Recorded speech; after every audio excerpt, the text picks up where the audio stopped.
গোপালগঞ্জে ছাত্রলীগের উপর হামলা করে কঠিনভাবে ফেঁসে গেল ডক্টর ইউনূস। ডক্টর ইউনূসের বিরুদ্ধে আন্তর্জাতিক মামলা দিল আওয়ামী লীগ। পাশাপাশি এবার সারা বাংলাদেশ ব্লকেট করার ঘোষণা দিয়েছে ছাত্রলীগ। 20 তারিখে ডক্টর ইউনূসের শেষ দিন বলে ঘোষণা ছাত্রলীগের। কিন্তু এই মুহূর্তে Bangladesh has demonstrated solidarity and human dignity.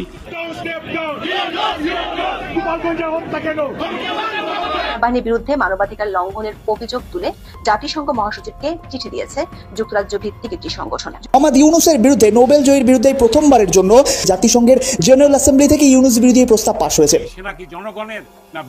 গোপালগঞ্জে হামলা চালিয়ে ক্ষমতা হারাচ্ছেন ডক্টর ইউনূস। এইদিকে এনসিপি নেতাকর্মীরা দেশ থেকে পালাতে পারেন। আন্তর্জাতিক চাপ আসতেছে সেনাপ্রধানের উপর। বিস্তারিত জানতে ভিডিওগুলো দেখতে থাকুন। আইন শৃঙ্খলা পরিস্থিতি অবনতির আশঙ্কায় গোপালগঞ্জে কারফিউ অব্যাহত রয়েছে। আর সংঘর্ষের পর আহত আরও একজনের মৃত্যু হয়েছে ঢাকা মেডিকেল কলেজ হাসপাতালে। এ নিয়ে মৃতের সংখ্যা হলো 5 জন। আমরা শেখ হাসিনাকে কথা দেব যে লড়াই সংগ্রাম আমরা শুরু করেছি, জাতির পিতার স্বপ্নের সোনার বাংলা বাস্তবায়ন করার সংগ্রাম বাস্তবায়ন না করা পর্যন্ত আমরা আমাদের লড়াই চালিয়ে যাব। নাগরিক পার্টি এনসিপির জুলাই পদযাত্রা ঘিরে গোপালগঞ্জের সংঘর্ষ, হামলা, অগ্নিসংযোগের ঘটনায় সকাল পর্যন্ত 45 জনকে আটক করেছে যৌথ বাহিনী। দর্শক, একদিন আগে গোপালগঞ্জে যে ঘটনা ঘটেছে, স্থানীয় লোকজন, অভিযোগ আওয়ামী লীগের লোকজন এখানে আক্রমণ করেছে। তারপরে আইন শৃঙ্খলা রক্ষাকারী বাহিনীর সঙ্গে ব্যাপক সংঘর্ষের ঘটনা ঘটেছে। গোপালগঞ্জে গুলিবিদ্ধ আরও একজনের মৃত্যু, নিহতের সংখ্যা বেড়ে 5 জন। এই হচ্ছে খবর। ডক্টর মোহাম্মদ ইউনূস অবশেষে পদত্যাগ করে বাংলাদেশ পরিত্যাগ করলো।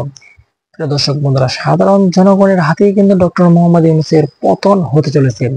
আজকের এই ভিডিওটি খুবই গুরুত্বপূর্ণ। বিশেষ করে আপনারা ভিডিওর অংশ বেশি দেখে বুঝে গেছেন কোন বিষয় নিয়ে আলোচনা করবো আজকের এই ভিডিওতে। সরাসরি বিস্তারিত আলোচনায় চলে যাব। তার আগে রিকোয়েস্ট করবো, যারা 1 থেকে 2 মিনিটের ভিতরে লাইভ নিউজ দেখতে পছন্দ করেন এই চ্যানেল সাবস্ক্রাইব করে আমাদের সাথেই থাকবেন। প্রিয় দর্শক বন্ধুরা, আপনারা সকলে অবগত রয়েছেন গোপালগঞ্জের ইস্যু নিয়ে কিন্তু বাংলাদেশে অস্থিতিশীল এক পরিত্রাণ শুরু হয়ে গিয়েছে। সেই সাথে সাথে কিন্তু আন্তর্জাতিক এবং জাতিসংঘ থেকে ডক্টর মোহাম্মদ ইউনূসকে চাপের পর চাপ দিতেই চলেছে। যে কোনো সময় ডক্টর মোহাম্মদ ইউনূস পদত্যাগ করবে এমন তথ্যই কিন্তু গণমাধ্যমে বিভিন্নভাবে ঘোরাফেরা করছে। তাহলে কি আওয়ামী লীগের জন্য এবার সুসংবাদ হতে চলেছে? সেই সাথে ডক্টর মোহাম্মদ ইউনূসের পদত্যাগের খবরটি কিন্তু 100% সঠিক এমনটাও জানিয়েছে বিভিন্ন গণমাধ্যম। তাহলে কি আওয়ামী লীগের সুসংবাদ? আওয়ামী লীগ কি তাহলে আগের মতন রাজত্ব ফিরে পেতে চলেছে?